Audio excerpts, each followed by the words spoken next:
Coach Johnson, just what's going through your mind right now? You know, first African-American to lead Ohio State onto the football field as a head coach. You get the win, but just the way the team responded, just what are the thoughts going through your mind right now?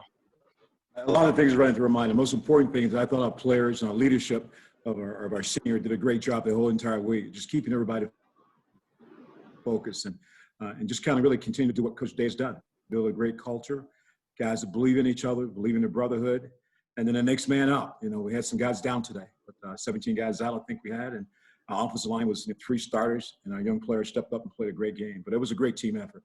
The coaching staff did a great job all week long and just preparing the guys for this game. All right, next up we'll go to Joey Kaufman, Columbus Dispatch.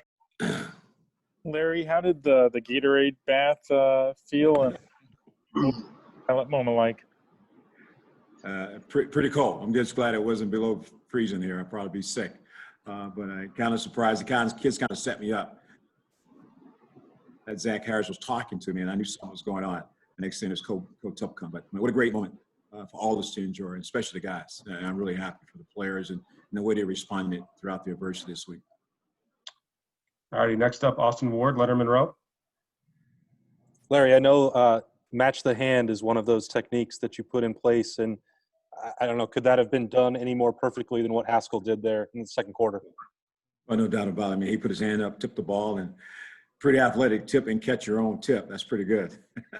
But what a great story, though. And just Haskell Garrett himself. You know, here's a guy that probably lucky he's still here, but yet continue to play great football and do great things for him. So I'm very proud of where he's at right now, the things he's doing for our defense. All right, we'll go next to Bill Rabinowitz, Columbus Dispatch.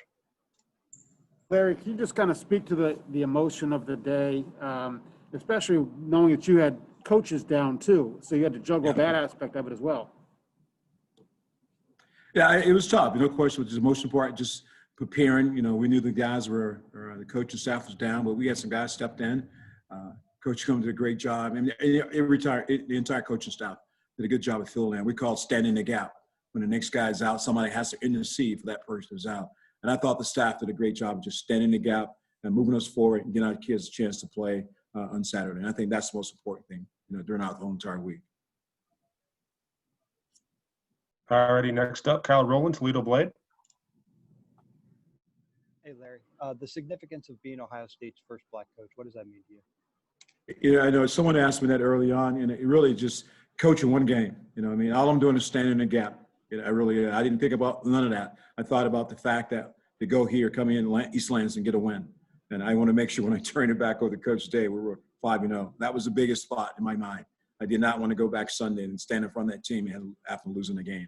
And so that was my focus, you know, and going into it all week long, it was never about me. It was about the team. And that's just my mindset and how I feel. You know, great honor, but just more important to just being the first is actually everything I do is for the players and the passion that we have and show for the players. That's more important than anything else I can do. All righty, next up, Jared Smalley, WCMH. Hey, Larry, a question for you on the offensive side. With Kevin on the sideline this week, were there moments where you had to interject a little bit or went to them with a thought or an idea about the offensive planning?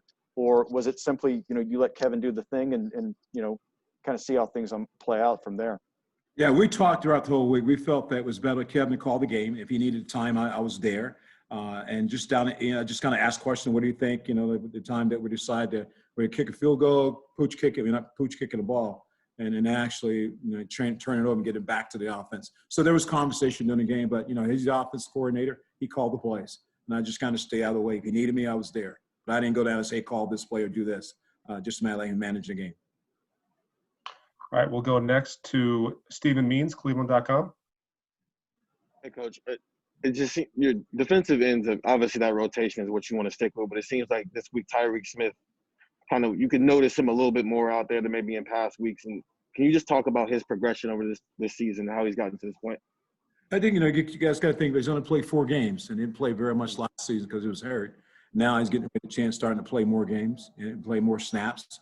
And the more snaps he plays, the better he's getting. And you saw that today. And you leave him on the field with 20, 35 snaps, he's going to make a play. He's really athletic. He's got great pass rush skills. And the sky's the limit for Tyrique. He's got a chance to be a really special player for us. All right, we've got time for a couple more. We'll go to Dan Hope, 11 Warriors. Hey, Larry, was there any moment today where it kind of hit you that I'm the head coach, or any moment that maybe you didn't expect being in that role?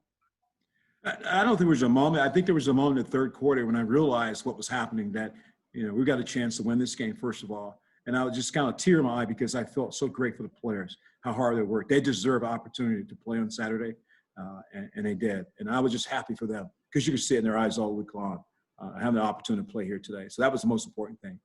I thought about it for a while. I said we could be canceled again, but we weren't. Our players did a great job or taking care of themselves during the course of the week and have a chance to play on Saturday. And I thought that was the most important thing. All right, we'll go with two more. Nathan Baird, Cleveland.com. Larry, just how much did the defense need sort of an emphatic performance, maybe a bounce back performance, and then I guess sort of a four-quarter performance too, other than a few things here and there, but to get kind of a complete performance for that side of the ball, considering where we had seen the defense the last time we were on the field? I thought it was important. I thought kids came out a chip on their shoulder. They had something to prove, and I thought they played very well. Shut the run down. I thought the secondary played really well. Linebacker played well. They played as a unit. I think that was really key too. And they were having fun out there. When you have fun, you can fly around. And I thought that's what we did today. So it was a great moment for all those guys on defense to come back and play as well as they played today. And then last question for Coach. We'll go to Tony Gerdeman, Buckeye Scoop. Larry, does Justin Fields make your job as a head coach easier? Hey, well, if you want to have a guy, you're going to coach, be the head coach for one day, you want Justin Fields with you.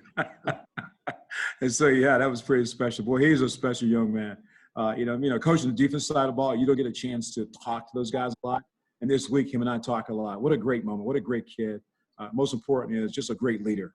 He stood in front of the team, talked to the team, and encouraged the offensive line guys, and I thought it was great.